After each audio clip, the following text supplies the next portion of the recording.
Supreme court ने Delhi NCR के लोगों की जान बचाने के लिए स्ट्रीट डॉग्स को पूरी तरह से गलियों में से हटाने का फैसला तो दे दिया, जो कि एक एंगल से सही भी है। लेकिन एट द सेम टाइम इस बात को पूरी तरह से भूल जाना बहुत बड़ी बेवकूफ़ी होगी कि अपनी गली में मौजूद कुत्ते नेचुरल प्रेडेटर्स होते हैं। चलिए समझते हैं इस बात को। 3D एनिमेशन की मदद से इस बात को समझोगे। सिर्फ 8 हफ्तों में 10 लाख कुत्तों को एक रीजन से गायब कर देना एक वैक्यूम इफेक्ट क्रिएट करेगा, जिसकी वजह से चूहों की पॉपुलेशन बहुत खतरनाक तरीके से ग्रो करेगी। अगर दिल्ली में रैट्स अनकंट्रोल्ड हुए तो प्लेग जैसे डिसीजेस का रिस्क बढ़ सकता है, स्पेशली पुअर सैनिटेशन वाले एरियाज में।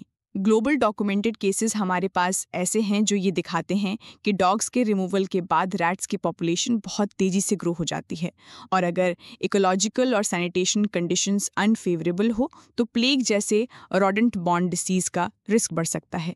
इसलिए इकोलॉजिकल बैलेंस का ध्यान रखना बहुत ज़्यादा ज़रूरी है। इसका मतलब ये बिल्कुल भी नहीं है कि गलियों में मौजूद अग्रेसिव डॉग्स को शेल्टर्स में डालना गलत है। रेबीज और डॉग अटैक्स के केसेस इतने ज़्यादा बढ़ते जा रहे हैं कि वो तो करना ही पड़ेगा।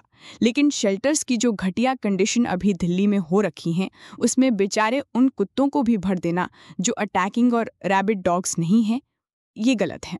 सारे डॉग्स को एक साथ हटा देने से एक प्रॉब्लम सॉल्व करने के चक्कर में दूसरी बड़ी प्रॉब्लम खड़ी हो सकती है। इसीलिए अगर सरकार स्टेरिलाइजेशन यानी कि नसबंदी, anti rabies vaccination, proper shelters, pet laws implementation सही से करे तो ना ही इंसान मरेगा, ना डॉग्स को मरना पड़ेगा।